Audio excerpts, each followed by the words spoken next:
section A and B are present here, and they have informed that there will be a combined class because as the section B's class probably has been cancelled, and one of the seers called me and requested for the combined classes, and I agreed with him.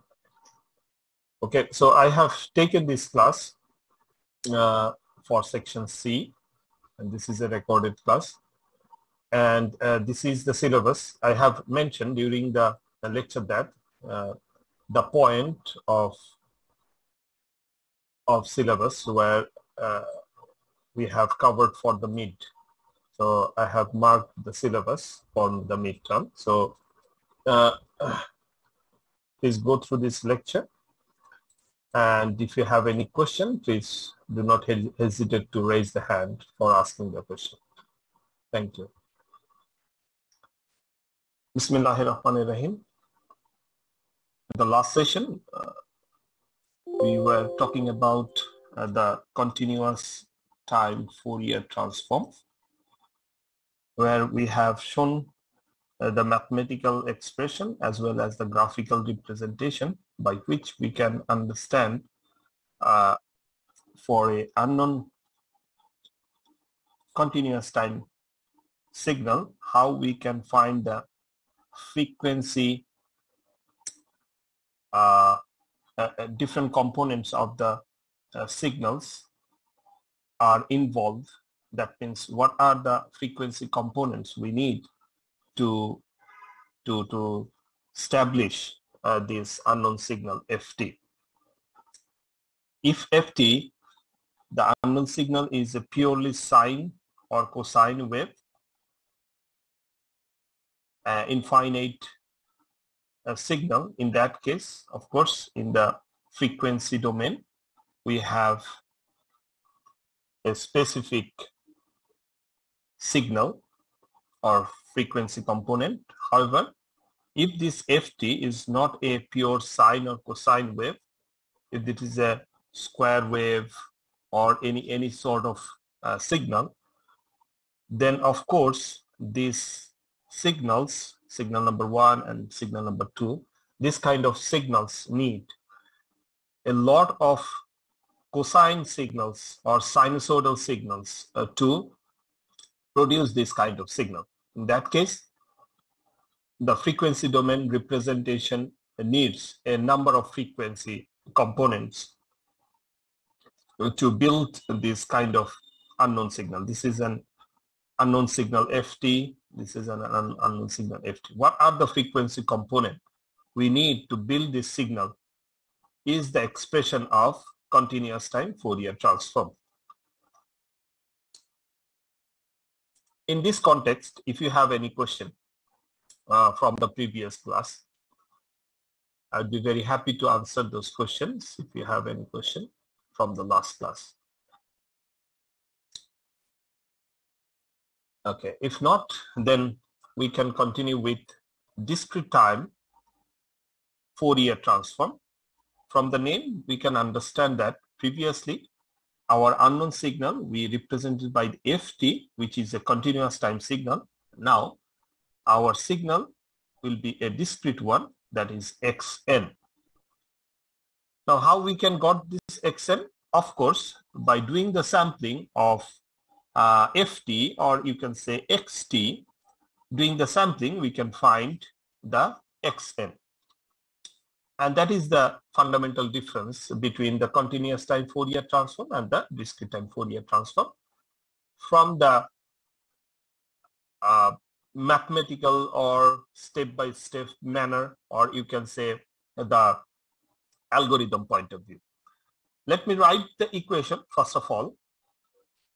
In case of, if I make a comparison between continuous time Fourier transform to discrete time Fourier transform. In case of continuous time Fourier transform, step number 1, we have mentioned that we have our ft. Let's say this is our ft, unknown signal, and ft will be multiplied, if you can recall the last class, that will be multiplied with a different frequency cos signal as well as the sine signal. And the next step is what? Multiply each and every point. We got two segments. One is real part and another one is the imaginary part. And we do the integration. So we mention it like this. If we have the equation f, let's say f omega, it is equals to, we have doing the integration from minus infinity to plus infinity, our unknown signal multiplied with cosine of omega t dt plus or minus. In the last class we have put minus. I'll explain why minus. Then j integration from minus infinity to plus infinity ft sine omega t dt, where this part is the real part and this is the imaginary part, and we need both of those. We have mentioned it like this: a omega is a function of omega and this is b, a function of omega. In case of discrete time Fourier transform, we have the same thing. We have same ft, let's say this is our unknown signal. Now we have sampled it. Of course, we need to sample that.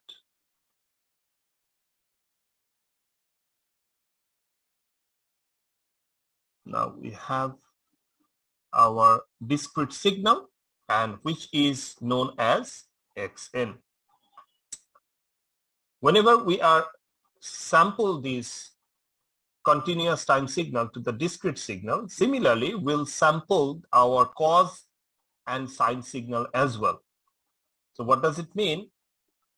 Of course, we have the cos signal with a particular frequency, and that will be also sampled. This cos signal will be also sampled with the same sampling frequency.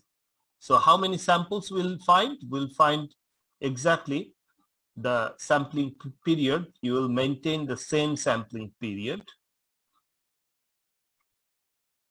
So if you have any confusion, just let me know. This is very important to understand each and every portion of it. That means we'll have our xn. We have our xn that will be multiplied with cos now omega n. Previously it was cos continuous omega t, but now we have cos omega n. This omega n shows that this omega is nothing but twice pi small f n, and twice pi small f is equals to f by fs, and we know everything about this. So this notation omega n shows that this is a discrete signal. The cos part is also a discrete one. And after that, we need the summation, not the integration, because all parts are all parts are discrete. So what we are doing in the previous case, that in case of continuous time Fourier transform, we are multiplying each and every point with ft and cos omega t, because both of those were continuous. However, in case of discrete time Fourier transform, we don't have the continuous signal. We have discrete xn and we have discrete cos omega n. Then we are multiplying each and every point, and how many points we have? Theoretically, we have n is equals to from minus infinity to plus infinity. So we can add all those things. Of course, after adding all those things, we divide with the number of samples. That means we are doing the averaging of that. This is the real part. Similarly, we have minus j, and then we have xn, similarly sine omega n, and n is from minus infinity to plus infinity because we have this number of samples. In case of your xn, how many samples you have? Mostly we need to count that number of samples for doing the discrete time Fourier transform. If we want to combine the discrete time Fourier transform, combinedly would like to express the equation, we can write the equation as, yes, 120. Sir, you mentioned that we are averaging in this case. So how is we averaging? Because for averaging, we need to divide it by the total sample numbers. So in this case, we are not dividing by the total sample numbers. So how's the averaging been done? Yeah, conventionally in the mathematics, it has not been shown that it is averaging with the number. However, because the number is related to the sampling frequency. As you can understand that if the sampling frequency is low, then the number of sample is lower. If the sampling frequency is higher, then the number of sample is higher. Conventionally, since it has mentioned that n is from minus infinity to plus infinity, that means you have infinite number of samples. That's why it doesn't mention in the equation. However, in practice, when it will be implemented, then it makes an average. Otherwise, practically, it is not possible to implement anything. As you can understand that if you have a cos signal or sine signal with an infinite series, infinite time length, it starts from minus infinity and ended with a minus infinity series. If you want to do the correlation between a cos signal or a sine signal, is an infinite series, definitely the area, what I have shown you, that the area will be an infinite one. So practically it is not been possible to implement it. So then we need the averaging. So from the mathematical point of view, this averaging is not necessarily, but for the implementation, you need to go for the averaging. That means if you do not go for the averaging, it will give a very high value. Okay, comparing to other one, you can plot it. Okay, so there is a very high value and there is a very low value. Then if you go for the averaging, what actually that gives you, for example, if you do not go for the averaging, let's say you are getting a very higher value, it's a very small value and very small value and some zero values. Okay, if this is, I'm putting a arrow so that it means that this is a very high value. Now, if you averaging all the values, it will give you some significantly finite numbers. So this is a finite number. Now you have a finite number over there and finite number over there. So from the mathematical point of view, we can understand that without even averaging, you can understand that this frequency component, this frequency component, and these frequency components are present in your signal. However, practically, this very high number is not possible to implement in the digital system. That's why this is always convenient to make it averaging and put the value, average value, to store it in the computer. Is that clear? 120. Yes, sir. Clear, sir. Okay. Thank you.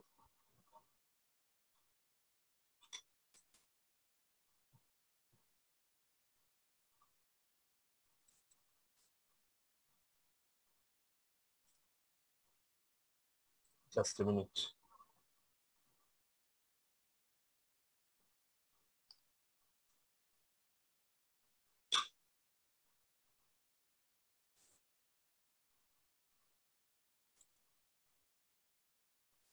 Xn e to the power minus j omega n. As we already know that e to the power minus j omega n is equals to cos omega n minus j sine omega n. So in a precise format, we can write in this way: n is equals to from minus infinity to plus infinity, xn e to the power minus j omega n. This is this is the discrete time Fourier transform, which is known as the Fourier transform. So whenever we'll talk about the Fourier transform, basically we refer to discrete time Fourier transform. If we want to represent the continuous time Fourier transform, we need to express in full that continuous time Fourier transform. However, if we mention that Fourier transform, that actually represent the discrete time Fourier transform. So I believe that from the graphical representation point of view, you can understand what is the notion of the discrete time Fourier transform. Of course, this is the frequency domain representation of the digital or a discrete signal. The continuous time Fourier transform is the frequency domain representation of the continuous time signal, and the DTFT or discrete time Fourier transform is the frequency domain representation of the discrete signal. So as I already mentioned, that the discrete time Fourier transform represent as the Fourier transform. And this is the mathematical expression. Conventionally, it can be represented like this: x in the bracket e to the power j omega, or sometimes x omega. It is also fine. In different way, people are representing this Fourier transform. Of course, this x, capital X, is the Fourier transform value, or if you are representing with capital F, that is a function of omega. For different value of the omega, we are getting different cos value. As we know that this omega is equals to twice pi small f, that is twice pi capital F over Fs. So whenever we are changing the value of omega, you can understand that this twice pi is a constant value, and for a particular case, this Fs, the sampling frequency, is also a constant value. So whenever we are changing the value of capital F, what is capital F? That is the actual frequency. So let's take that the capital F is equals to 0 hertz. That means omega is equals to twice pi 0 hertz divided by Fs. Let's say this is omega 0. Then what about omega 1? Omega 1 is equals to twice pi F1 divided by Fs. Fs must have the physical instant, and let's say the Fs is equals to 1 hertz. So in this way, for different value of the omega, of course, for different value of the omega, the cos omega n and the sine omega n will changes their frequency. And for which frequency this cos part or sine part will match more with the xn, that will be represented in the magnitude platform.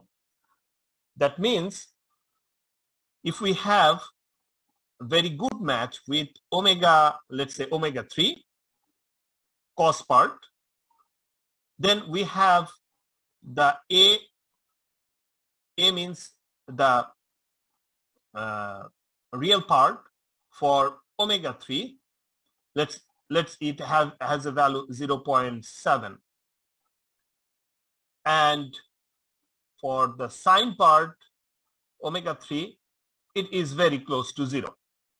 Then ultimately in the magnitude response, this is, let's say, omega 0 represent the 0 hertz. Of course, there will be another value. Let's say this is omega 3, where we have some value like this, which is 0.7 for this case.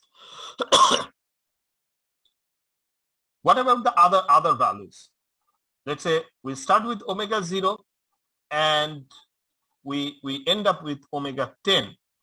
10 here represent some sort of frequency. It might be 10 hertz or 10 kilohertz.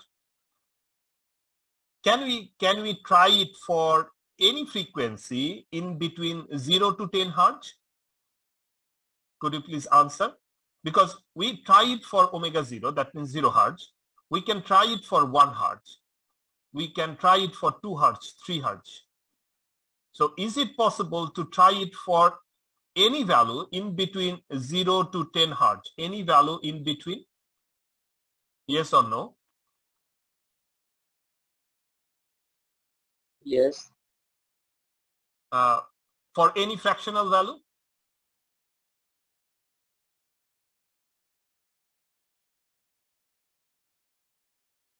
What could be your answer? For any fractional value from 0 to 10 hertz?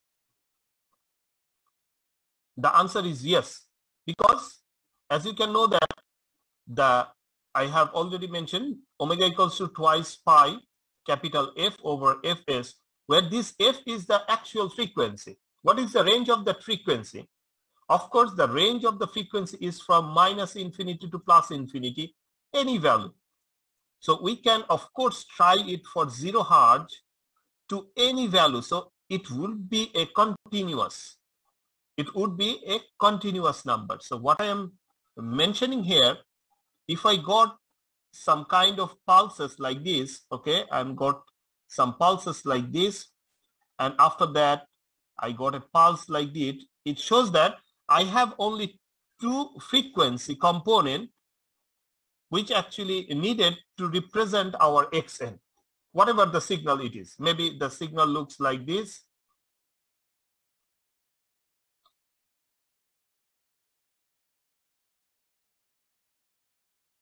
Maybe the signal looks like this. Okay. If this is our xn, it is a combination of 2 sinusoidal signal, and we got these 2 stem.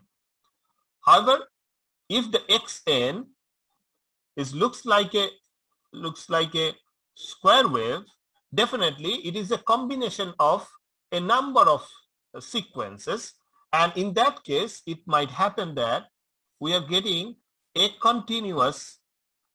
It might happen that we are getting, let me make it bit like this. So we are getting x omega, and that is a continuous one. This is not a discrete one. This is omega. And what is the range of that? We'll start with 0. As you can understand that for avoiding aliasing, we need to restrict our domain from 0 to plus pi to 0 to minus pi. And as I already mentioned that for the frequency from 0 to some sort of range, in the plus direction we have the same replica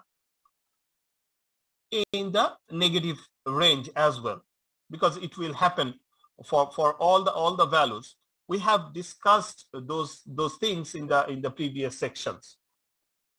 So what is the range of omega?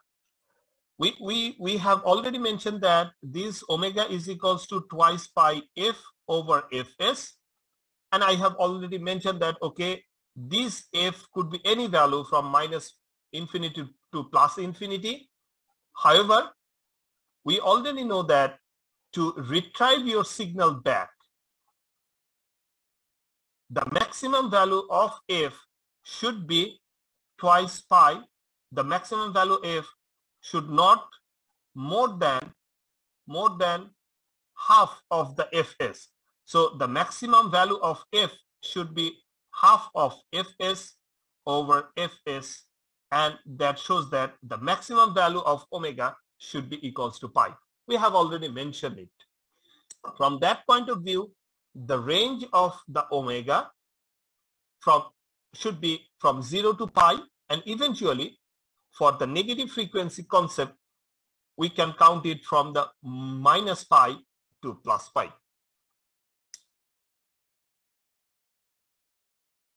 So what is the highest frequency of xn? You already know that, and that is f max. And this f max is known to you. From there, you have already chosen the value of fs. And we have mentioned that the fs must be is equals to twice of f max. And from this concept, we can represent that the highest value of omega should not exceed the value of pi if you want to consider that you want to retrieve your signal back. That means you want to avoid the aliasing.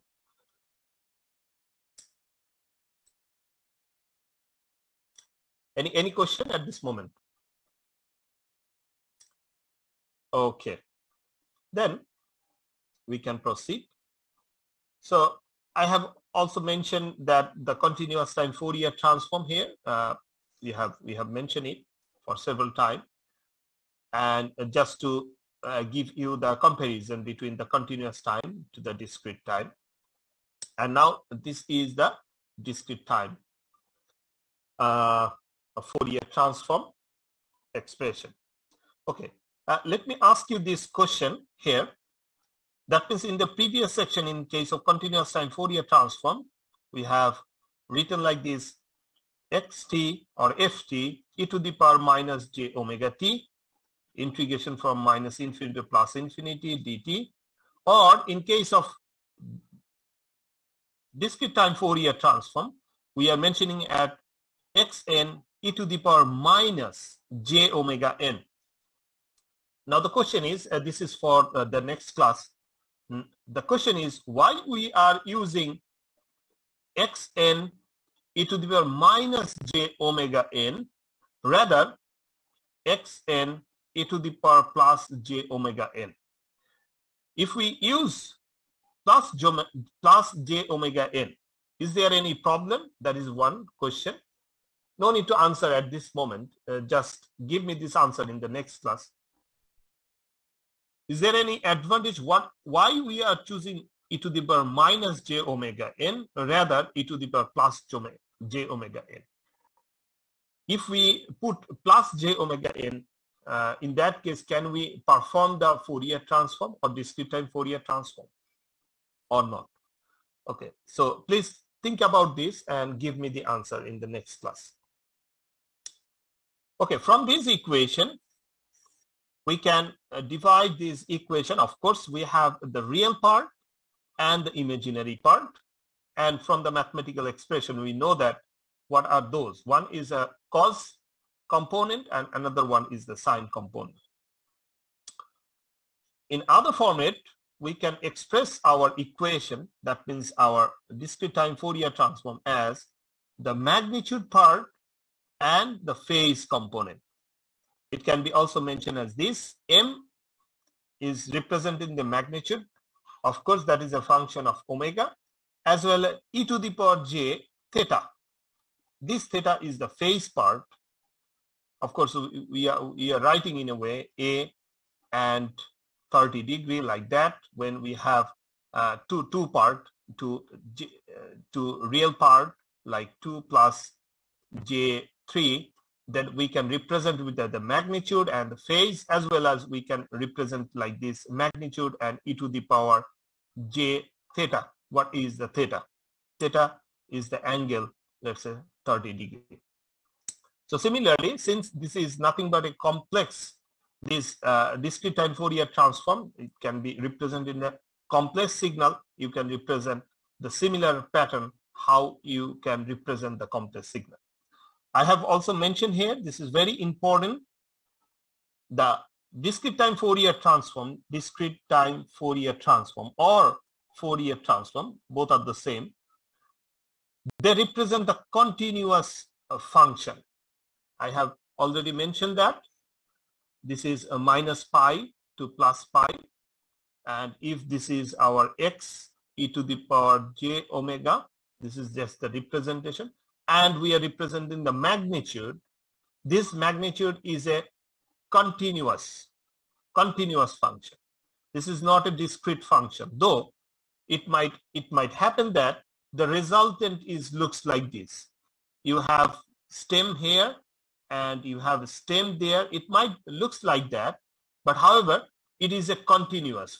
Continuous means for all the frequency value from 0 to pi in the omega scale, or in the scale of small f, the scale of small f from minus half to plus half. For all the values, you have the result. For all the values of omega, you have the result. That means this is a continuous function. This is not a discrete one. Why this is called a discrete time Fourier transform? Because our input signal is a discrete one. That's why this is called discrete Fourier transform. But the Fourier transform part is a continuous one. That means our x e to the power j omega, the function, the output is a continuous one. Okay, because you can compute your Fourier transform for all the frequency components. And of course, this x, that means the Fourier transform value is a periodic, and I have already mentioned that is continuous. Why this is periodic?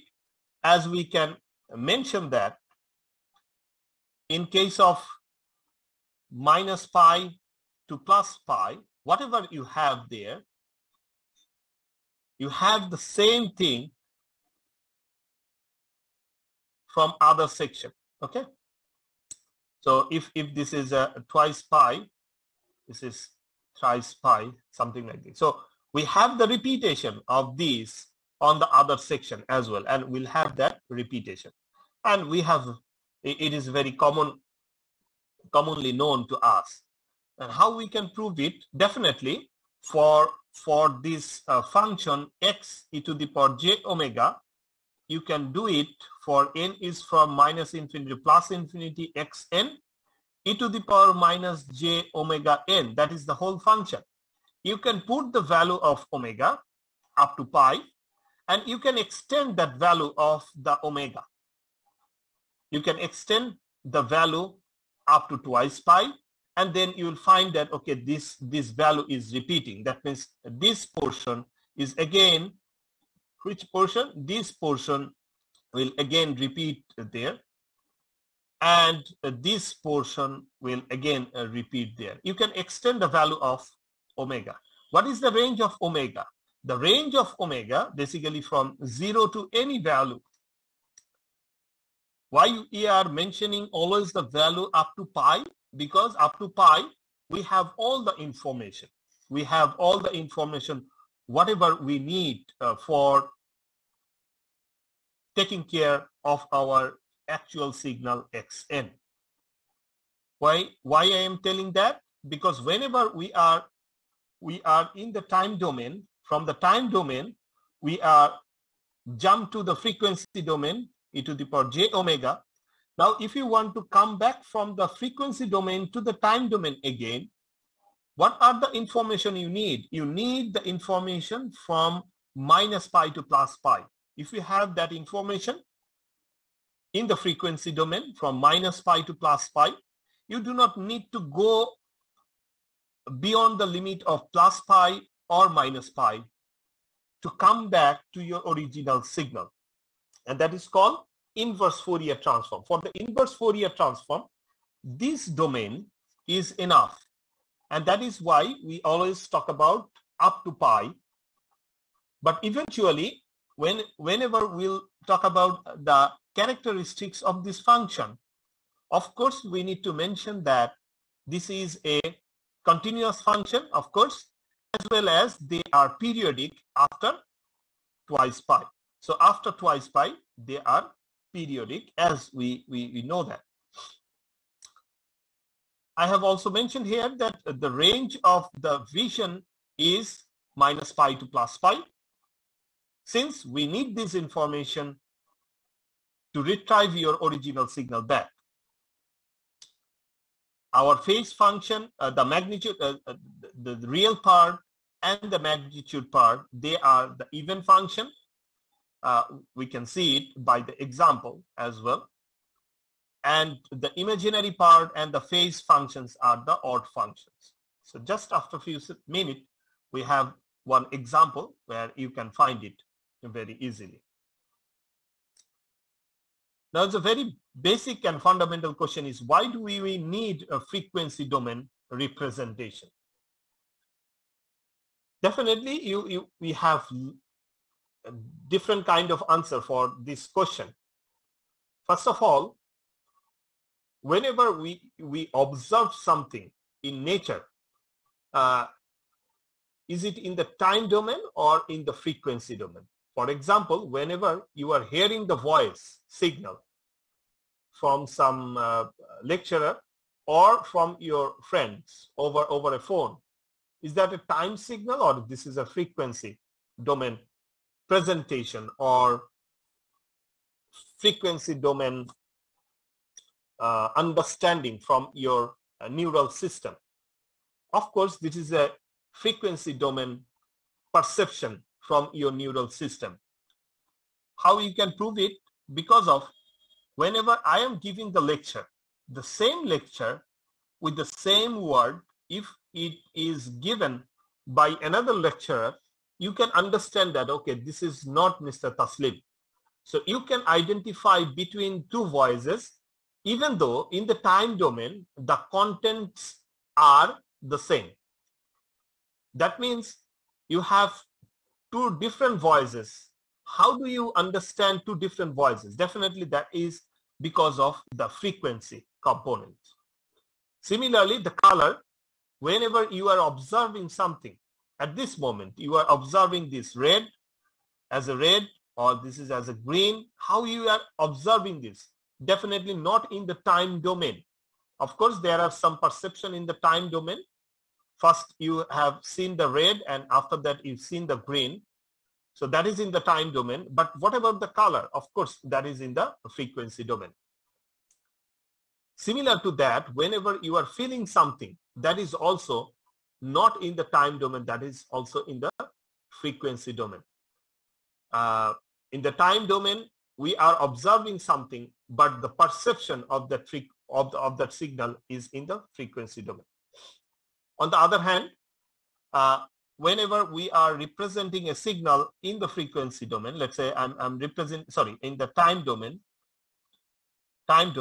if I have this signal, it's very difficult to understand the characteristics of this signal. However, if I put it in the frequency domain, we can see that, okay, this is in the frequency domain, this is omega. We have found that this is a 50 hertz noise signal, and that noise is actually inside this signal. If you can filter it out, this 50 hertz noise, then you have the very clear signal.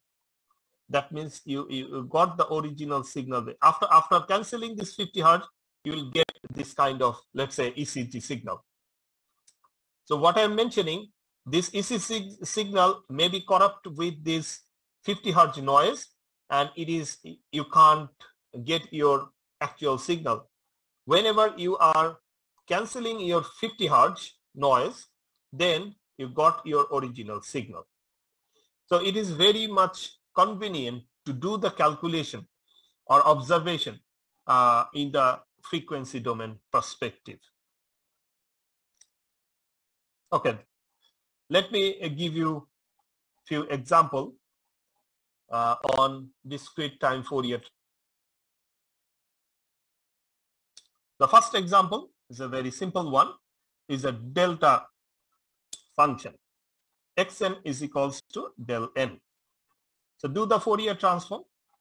According to the definition, this is your Xn, e to the power minus j omega n, and n is from minus infinity to plus infinity. It's very easy to do the Fourier transform because this is only true for n is equals to 0. For n is equals to 0, we got x e to the power j omega is equals to, for n equals to 0, for any other value as well, we got this is equals to what? 1, and e to the power 0, that is equals to 1. So we got the value is equals to 1. So we can say that for this is for all the value of omega. For all the value of omega, this x e to the power j omega is equals to 1.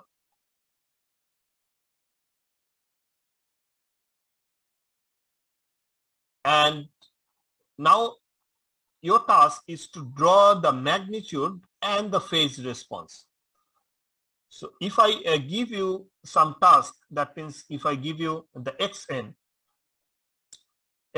as an input signal and give you the task to do the discrete time Fourier transform or Fourier transform, if you do the mathematical part only and do not show the magnitude and the phase response, then you will get like maximum 20% number.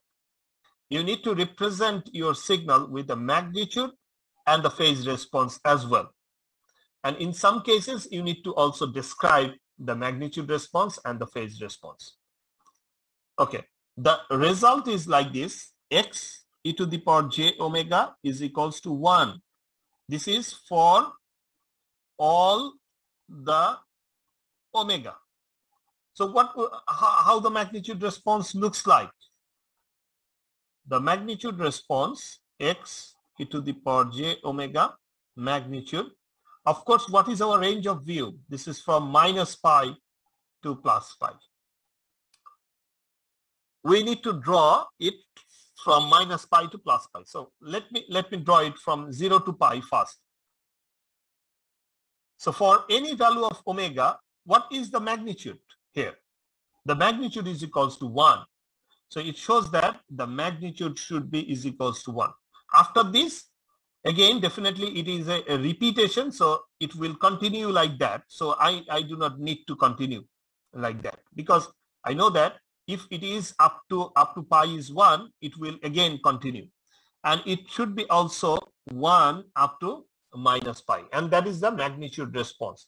Because for all the omega value, the magnitude is 1. Do you have any, this is the real part. What is the imaginary part? If I can say in this way, minus j into 0.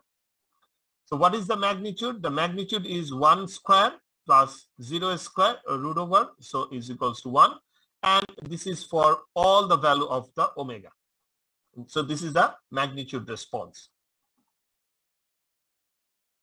Now the question is, what does it mean by this magnitude response? Any of you can explain what does it mean by this magnitude response? What was the time domain signal? How it looks like? The time domain signal looks like this. At 0, this is our delta function. That was the time domain signal. From the time domain, whenever we have performed the Fourier transform, we got this magnitude response looks like this. Now, can you relate this magnitude response with this time domain representation? What does this magnitude response shows us or tell us? Sir, all the frequency components have a magnitude of 1 at all times. All the frequency component have a magnitude of 1. Or 2, then? Yes, you are very close to the answer. All the frequency components should have the magnitude 1. Then to reconstruct the original signal. So how many frequency components you have inside the delta signal? In the delta signal, you have unlimited frequency component. Unlimited means you have the DC signal. You you have the higher frequency component, higher frequency component, higher frequency, and more, all the frequency component. And don't forget that this is a continuous one. So that means you have all the frequency components. You have all the frequency component. You need all the frequency component to retrieve this original signal. Original signal means your delta function. As we can mention, in case of in the frequency domain, if I have this kind of two stem, this is in the frequency domain. So what we can say, okay, from the frequency domain perspective, it would be like this. Okay, this is from minus pi to plus pi. If I have this kind of representation, we can say that, okay, I need this signal with this amplitude and this signal with this amplitude to retrieve my original signal. Let's say the original signal looks like this.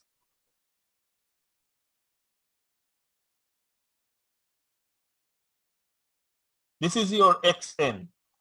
This xn is a combination of two frequency component, and this is the proof. Similarly, for this case, when the time domain signal is a delta signal, the magnitude response looks like minus pi to plus pi. It's a flat line. That means for all the frequency, whatever you can imagine, starting from the DC value to infinity. Why this is infinity? Because this point doesn't have any limit. The maximum frequency doesn't have any limit, because whatever the max, the sampling frequency is a double of that. Okay, so whatever the frequency you can imagine, from starting from the DC, all the frequency component you need to retrieve your original signal. I will explain it a little bit more. Before that, so this is your magnitude response. And what about your phase response? The result is like this, 1. So what is your phase? So minus J0. What is the phase of it? Phase is tan inverse 0 divided by 1. So that is 0. The phase is 0. This is again for all the value of omega, for all the value of omega. So if I represent the magnitude response is a flat one up to from pi to plus pi. And about the phase, this is omega. This is magnitude x e to the power j omega. And this is phase. I can represent it by phi. This is the function of omega from minus pi to plus pi. What is the value of the phase? The value of the phase is nothing but 0. We have already found that is 0. To retrieve back your original signal delta function, your delta function, this is in the time domain. Try to understand it. This is in the time domain. You need this information as well as this information. Okay, let me start with 1.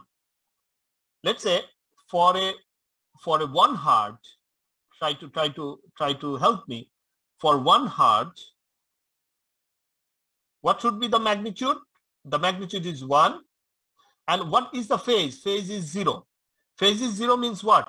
What kind of signal is that? Sine signal or cos signal?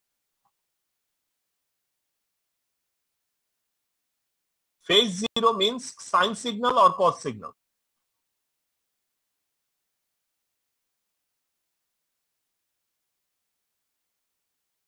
Any of you? We have mentioned it in the last class. The phase 0 means cos signal. So let's say for 1 hertz,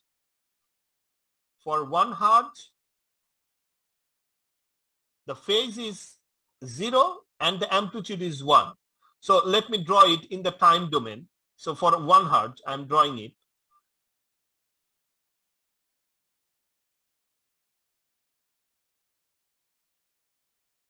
Okay, let's say this is 1 hertz.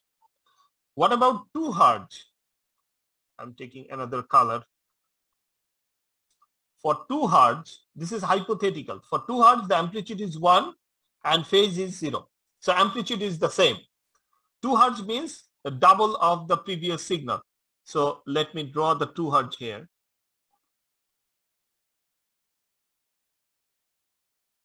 So this is 2 Hertz. Okay. Now if you proceed more, let's say this is 3 Hertz and the phase is 0. So this is 3 Hertz, more higher frequency. More higher frequency.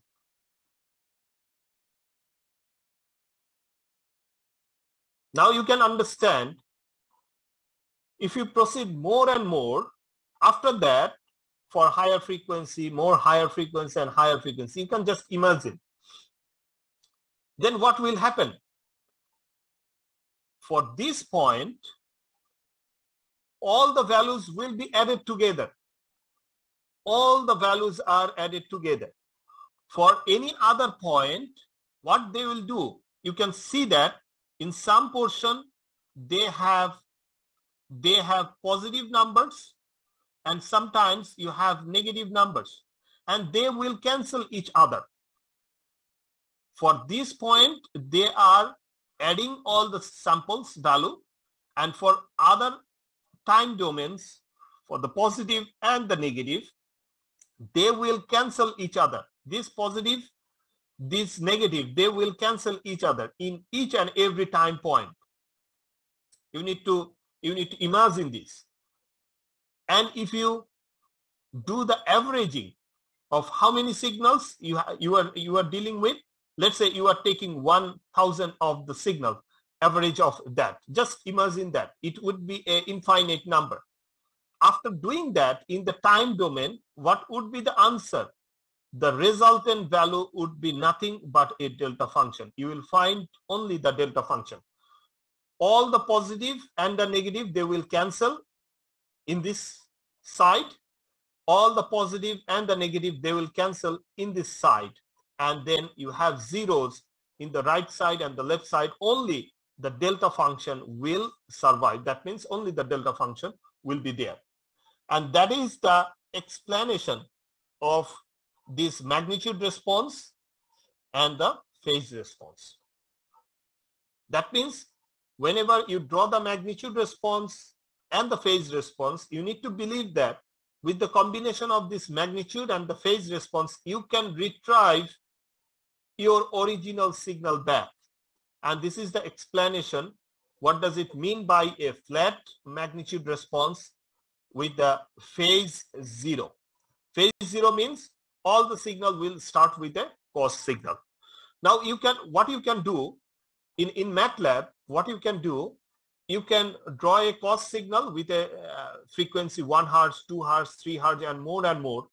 Or you can start with a frequency like 10 Hertz to the very close to the very close to 0 Hertz to the very higher value, and add all those together in that time frame, and you can find that you will find at the end you will get some sort of a delta function if you make an average of that at the, after making the calculation.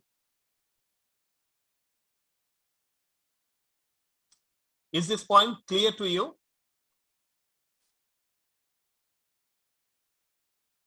Do you have any confusion over this example? Who has the confusion?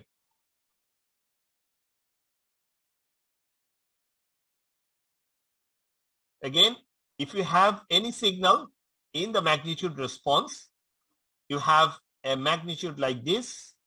What is the magnitude? Magnitude is, let's say, 1. And in the phase response, you have the phase 0. In the time domain, how you can represent that? The magnitude is 1 and the phase 0 means that is a cos signal. So you can write it like this. If you have another signal like that, higher frequency and phase is 0, of course, for the higher frequency, you are again with the cos signal.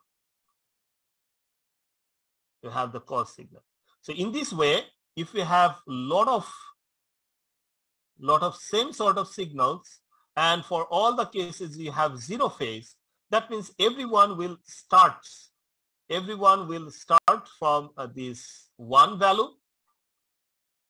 whether this is a higher or the lower, and in the time domain at this point they are adding together, and this point is for the DC, because you also have a DC value. For the DC value and for all other values, they will add it together at this location, but for any other location they will subtract each other in such a way that at the end you will only have this delta function. All the values will cancel each other, and that is the notion that with a combination of this magnitude and phase response you can go back to your time domain sequences. Okay. So that is the explanation of the delta function discrete Fourier transform. Another example, I'll go a little bit quickly on this case.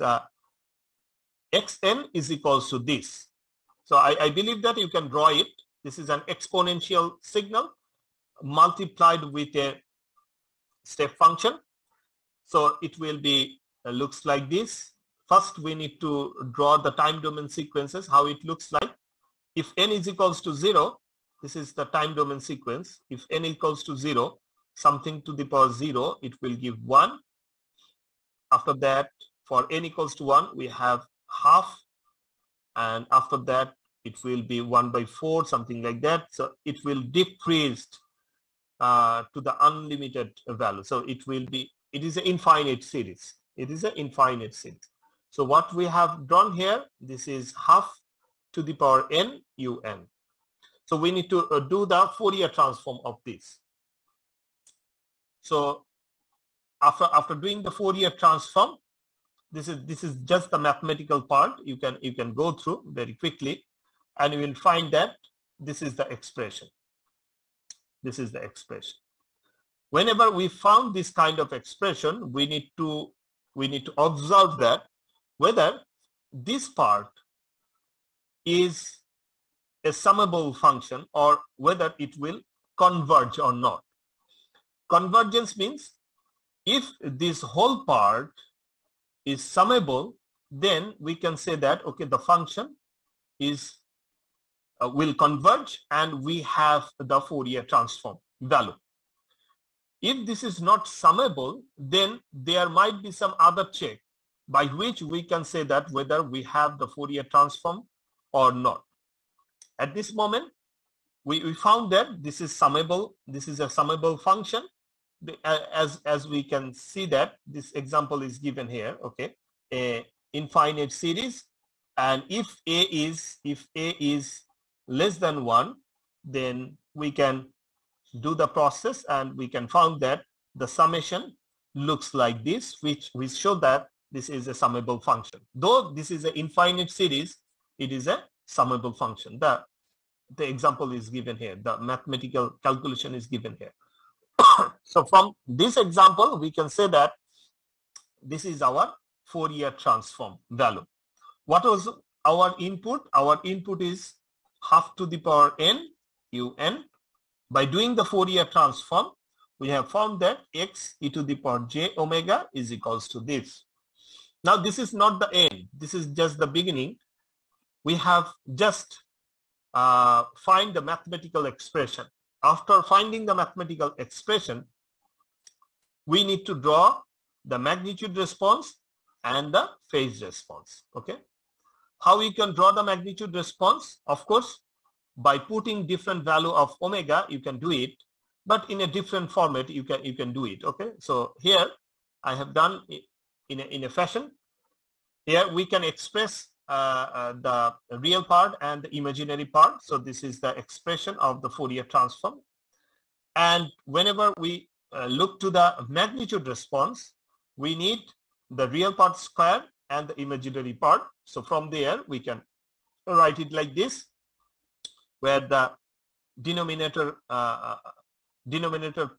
part can be found by this formula, where you know that sine square and the cos square, there is omega. Omega should be there. Sine square theta and cos square theta. If we add those together, that gives 1. So by using those trigonometrical formula, you can find it. So this is the magnitude response. Previously, we have seen the overall expression. This is the overall expression. And now we have found the magnitude response. If we want to find the phase response from this equation, this is the fundamental equation. From there, we can also find the phase response. As you can see that in the numerator, we have only the real part. So what is the phase of that? Of course, 0. And what is the phase of the denominator part? So you can do the calculation and you can find the phase part in the denominator. And eventually the phase looks like this: minus tan inverse sine omega over twice over 2 minus cos omega. Of course, this theta is a function of omega, as well as this magnitude is also a function of omega. Now from that equation, so we can write this equation in the left side so that we can follow it. The magnitude is equals to 2 divided by 5 minus 4 cos omega. If this is the equation, then to find the maximum value of x, of course, this should be minimum. This should be minimum means this cos omega should be maximum. If the cos omega is equals to 1, in that case, that will be 5 minus 4, and that is the lowest possible number. And in that case, we got the maximum value is equals to 2. 5 minus 4, because cos omega, the maximum value for that is equals to 1 at the location of omega 0. So we can get it very simply. So maximum value is 2 at the location of omega 0. Similarly, where is the minimum value? If we want to find the minimum value, of course, the cos omega could be minus 1. That makes this denominator as 9, root over 9, which gives you 3. Then the minimum value is 2 by 3. You can find it very easily. So we have two values. We have maximum at the location of 0, omega 0. We got the minimum at the location of plus minus pi. So we can draw this magnitude response very easily. For other values, let's omega is equals to 0, omega equals to pi by 2. Take omega is equals to pi by 4. Any value, pi by 4 there first, pi by 2, and omega is equals to pi. So we know this value and we know this value. So you can also put those pi value and omega value, and for that you can also get the value of the x, the magnitude response. And after getting this magnitude response, you can draw this magnitude response like this. As we have mentioned, at omega equals to 0, the value is maximum, which is 2. At the value of plus pi and minus pi, the amplitude is 2 by 3 and 2 by 3. And then after that, of course, you need to find other values. And after that, we can find this line. So this is the magnitude response of this is the magnitude response of xn, which is equals to half whole to the power n un. Okay. And that will be repeat again, since this is a periodic function. And of course, that is a continuous one. Let me ask you one question. What kind of system is this one? What kind of filter is this one? If xn is a filter, xn means this system. This system works like a filter. We have already drawn this. If xn works like a filter, what kind of filter is this one? Any of you? Low pass filter. Any other assumption?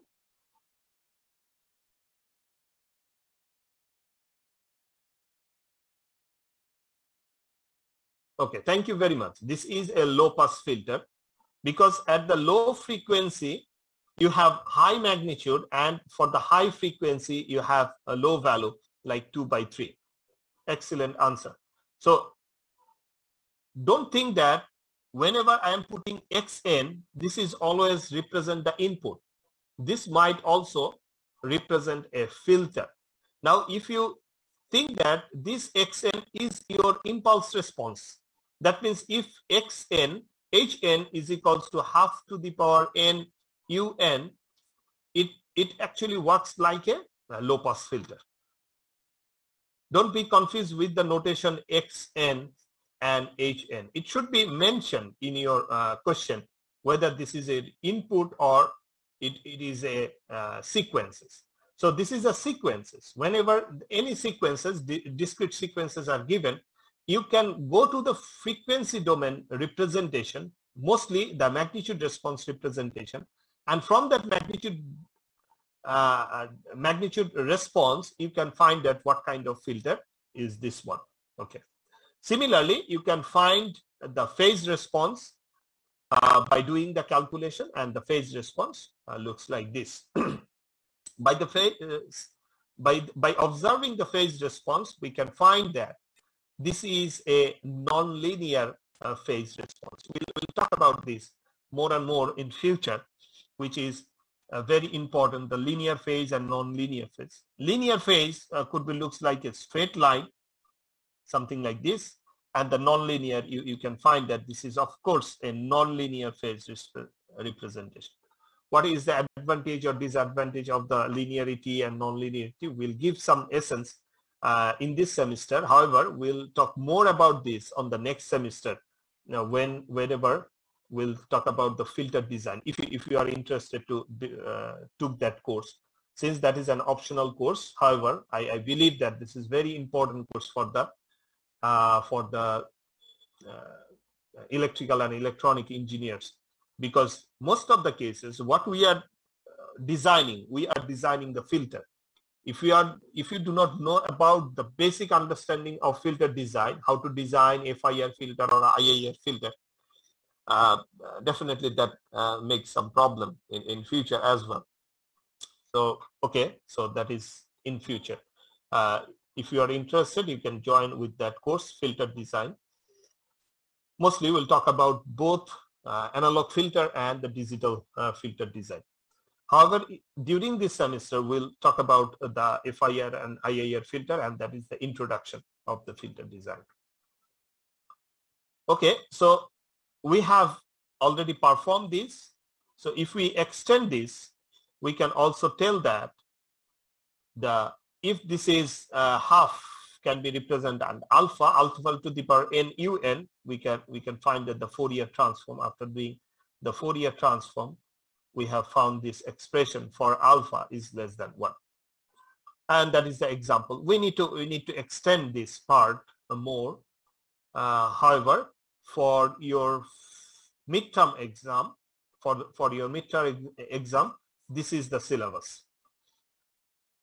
For your midterm exam, up to this, that means the introductory part and with 2 examples of the Fourier transform, those are up to that is your syllabus for the midterm exam. Okay. At this point, if you have any question, what I believe you need to go through these examples. These are very simple. There are other examples as well, but try to understand each and every part of it. It will help you in future when we'll talk about the Z transform, the filter design more. Yes, 57. Sir, can you please provide this PDF before the mid-exam? Yes, by today, inshallah, I will provide both the video lecture as well as the PDF. Okay, sir. Inshallah. You can understand everything very easily, what I am telling and what we are representing by the magnitude response and the phase response diagram. Okay. If you bypass any part of these lectures, it will definitely makes you fall you in a difficult situation. If you have any question, don't hesitate. Please raise your hand and ask me. Yes, 25. Sorry, sir, mistakenly hand was raised. Okay. Okay, then this is the, okay, 90. I don't have any question regarding this. I wanted to ask you something. One is, how should we prepare for the mid to get good marks? And the other one is, I believe this PDF was not uploaded in the Google Drive. So Yes, I will upload the PDF files as a lecture note. Though you have gone through this and you have prepared your own note, class note, rely on your own class note as well, because there are a lot of things I have been discussing during the lectures. About the midterm, of course, you need to cover the whole syllabus, what I have gone through by this lecture note at least, and as well as the books. And the books, the book chapter is, don't take it as an optional. This is mandatory part. So you need to go through the book because you have the Viva on Saturday. I will declare the schedule, a specific schedule for you by tomorrow, inshallah. And for the written exam, there is a conventional written exam, and for midterm exam and other things, I will probably I can upload a small segment, a video segment for you all. So let's not talk on those issues on during this lecture. Okay, so I'll give you some hints on the midterm exam, inshallah. However, that is, the syllabus is a full syllabus from chapter 1, 2, and we have already started the Fourier transform. 63. Assalamu alaikum, sir. Walaikum. Sir, I wanted to know something about this assignment, sir. You have given assignment for every class note. So, sir, is it only for the attendance, or will you give some other marks for it, as we have did it, sir? Okay, basically this assignment is for yourself, and if we took the class in face-to-face manner, then all the students must have to write their own class lecture, and this is for your own advantage. Before the exam, that will help you. Whenever you uploaded the assignments, this is just only to present that you have covered the syllabus. You can present in this class, and if you are present in this class, during the class you can take the note straightforward and you can submit it. So that will not take any extra effort. That will not need any extra effort. Eventually, at the end of the day, whenever I will give your attendance marks, it is not only depending on your attendance, what I have found in online, it also depending on the assignments. So that is a checking point for me, whether you have given your assignment properly. Because from my point, it's completely difficult, completely impossible to understand who is actually present in this class or not. However, I believe that you all are present, those who have raised their hand during the class. So from my part, for the assignment, you are not getting some extra numbers, even though at the end of the semester, it might give you some advantage. But I would not like to discuss those advantage at this moment. It might be, you can rely on that, okay? If you can submit all the assignment in time and properly, you might get some extra number, but that is not been guaranteed, okay? Okay, thank you very much for your presence. Okay, so that is the end of today's class. If you have any other question, you can add today. I will upload the PDF lecture on both the, I have already uploaded the lecture number 1, that means note 1. So note 2 and note 3 will be uploaded today, inshallah, with the video lecture. And of course, for the video lectures, you need to submit the assignment as well. Yes, 148. Sir, could you explain the difference between a causal system and a causal signal? Okay. Yes, the causal system, it actually relies on the present and the past inputs you have. So present input and the past inputs all together, it needs to represent a causal system. However, in a sense of causal signal, it is the present inputs and the future inputs. So that means the right-sided sequences. Right-sided sequence means x0, x1, x2, x3. The combination of that signal is known as the causal signal. And the causal system is a system where you need the present and the past inputs to represent the final output, is known as the causal system. Yes, sir. Thank you. Okay. Yeah, this kind of causal and non-causal systems, mostly we represent it as a right-sided or the left-sided sequences. So in future, when we'll talk about, we'll go through the Z transform, in many cases, we'll represent our system as a right-sided sequence or left-sided sequence. So whenever we talk about the right-sided sequences, that is a causal signal.